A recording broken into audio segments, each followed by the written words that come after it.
Sequel number 12. Having left at 11 with the orders to march all the pages who had crossed to the left to be taken to Namugongo and be killed, there was more on the following day and in between. And that's what we are going to concentrate on today. You can call it the journey en route to the execution spot. I'm Christopher Amos Chikomeko Ntambi. You are welcome. Brethren, Mwanga II noticed that there was a missing page from the Chiwewa Palace at Bunamwaya. And the name of the missing page was Waswa. Mwanga knew Waswa personally because he had resided in the same palace before he became a king. Remember Mutesa taking him to live with his elder brother Chiwewa and meeting there two boys, pages, Waswa and Kato. Okay, unfortunately Kato had since died of natural causes. Now, this Waswa used to stay with Mwanga in the palace, but Kato would go to Nalukolongo. And then when Kato returned to the palace, he would give them what he has learned from Nalukolongo also. So basically the instructions were given by Kato. But eventually both Mwanga and Waswa became very good students of catechism also. Now, Mwanga asked the soldiers to go and look for the same Waswa. Now, if Waswa refused to renounce Christianity, they were supposed to kill him. Now, that same day, Waswa was found by the soldiers. Waswa was brought to Munyonyo. Waswa refused to renounce Christianity, and he was therefore mutilated and his body burnt to ashes at a place that historians have since failed to find out, neither me. And because nobody knows where Waswa was burnt or mutilated or burnt, people or researchers have ended up saying that he was also taken alongside those who are going to Namugongo and that he was killed at Namugongo. So when you see the names of the Namugongo martyrs, you will see Waswa's name, now which is not true. Waswa never died at Namugongo. However, that is my research. Yeah, and I can speak with confidence because of the kind of documents that I've looked up, original documents in archives that I've been able to glance through. Now, the Kabaka then dismissed the assembly, and the soldiers began to bind the 37 condemned Christian pages. But meanwhile, Andereya Kagwa, he was coming from up country. I think he was a Munyoro. He was coming back from Bunyoro. And he found the palace was in the mourning state. People were mourning, not happy. However, he was the darling of Mwanga because he sang for him. He played music instruments for him. And the Katikiro Mukasa spotted him as he arrived. The Katikiro sent a message to the Kabaka that Andereya Kagwa was back and that he should also be added to those going to Namugongo because he was a Christian. Mwanga refused outright and told the Katikiro to keep off the great musician. But the Katikiro was worried that having become too old, young favorites of the Kabaka like Andereya Kagwa could easily end up taking important positions in the kingdom, including the Katikiroship. So he sent a second message to the Kabaka telling him that he had begun a hunger strike and would spend the night without food if Andereya Kagwa was not added to the group being taken away to Namugongo. Again, the Kabaka rejected the intimidation by his Katikiro and wondered who he had in mind to sing for him if he got rid of Andereya Kagwa. Andereya Kagwa. The Katikiro Mukasa sent a third message to the Kabaka saying that he should remember that he was not only the Katikiro, but the Pokino, the Sekibobo, and that he had also performed a brotherhood blood ritual that made him a brother to his fallen father Mutesa I, that he was also a husband to one of the sisters of Mutesa, and therefore he was married to Mwanga's Senga. Now with that, Mwanga gave up, and Katikkiro did not waste any minute. He ordered the execution soldiers to grab Andereya Kaggwa and take him behind his own enclosure, the enclosure of the Katikkiro at Munyonyo. Take him behind his own enclosure and then ask him to renounce Christianity. If he did, then they should let him go. But if he refused, they should cut off his right arm and send it to the Katikkiro. So the soldiers obeyed. They dragged Andereya Kaggwa from his office, the music office, the royal music office. They took him and threw him on the ground behind the Katikkiro's residence at Munyonyo. They asked him to denounce Christianity, and the Katikkiro had sent a page boy in his own palace who was not a Christian to witness, of course, a sorcerer like him, to witness all that was going on. And this boy confessed to Katikkiro that Kaggwa refused to denounce Christianity. He actually dared them to add him to the group going to Namugongo, saying that he feared no death. So they cut off his right arm, gave it to the witness page boy from Katikkiro, the Pharaoh sorcerer, who took it to the Katikkiro.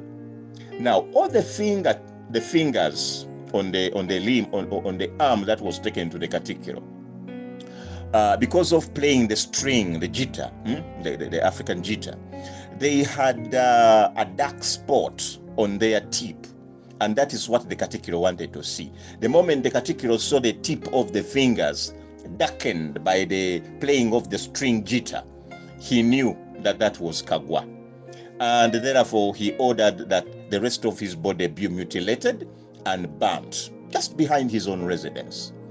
It is not recorded what happened to the arm that they took to him. However, the particular spot where the mutilation happened is the modern day holy shrine or holy grounds at Munyonyo, which were the other day beautified and opened by Pope Francis when he visited in 2015.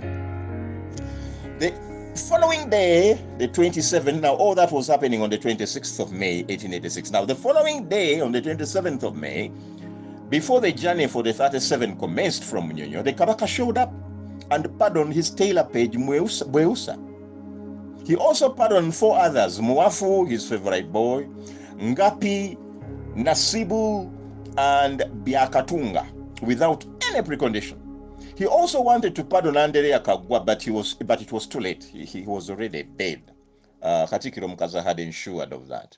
Now the rest of the condemned Christian page boys began the journey, and the journey would take several days to Namugongo. However, several of them failed to make it. Yeah, and we are going to see who are these who failed to make it to Namugongo. Why? Because of the heavy chains that caused a lot of bleeding, and therefore majority or some of them gave up. They did not see the reason why they should suffer all that, and yet they were not going to denounce Christianity. So why kill them in Namugongo? You could kill them on the way anyway. So those who gave up were mutilated and burnt at the spots they collapsed from. So the first one was Ponsiano Ngondwe at Muchamura. The second one was Anthanas Yabaze Kuketa in Kisenyi. The other one was Elia Bumbwa and Muddu Aguma at Mulago. The other one was Gonzaga Gonza at Rubao Hill. This now is in Naria. Then the condemned arrived at Tiborori Namugongo, the home of the assistant executioner.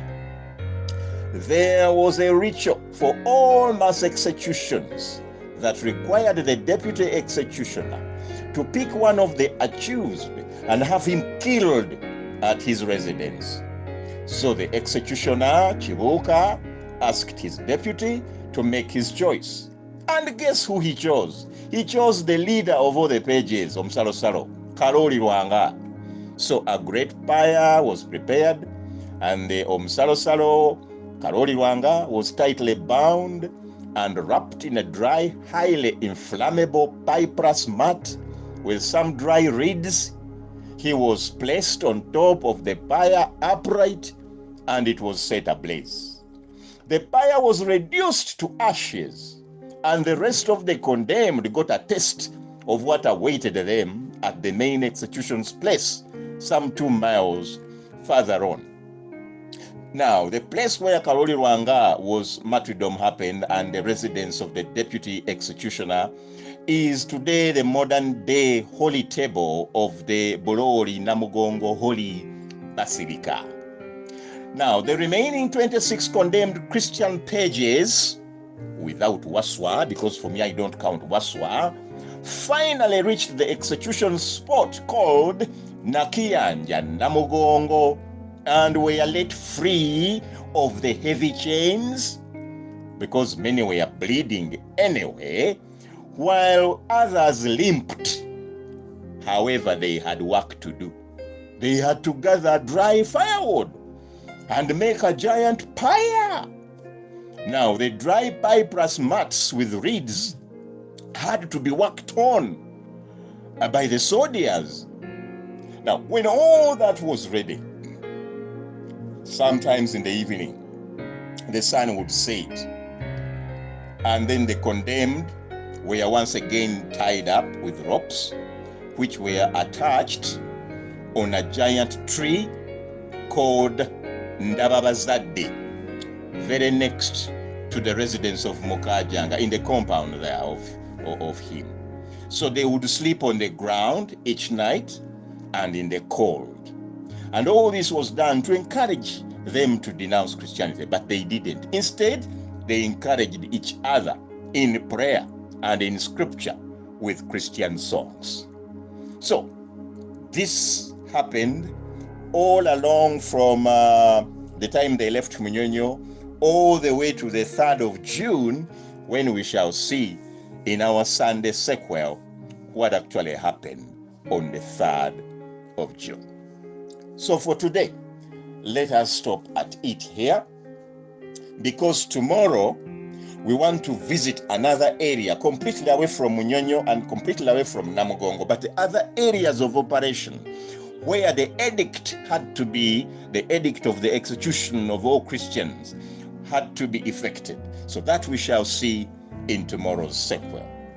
Thank you for enjoying this audio video, and I still encourage you kindly to subscribe, to like, also comment. I'm dying to read your comments. And also, when you are done, share with your church platform, share with your workmates on your WhatsApp groups, share with your family, yes, your family WhatsApp groups. Share, please share, please share, please share. Don't be omukodo where you are fire, you know. May the good Lord bless us all.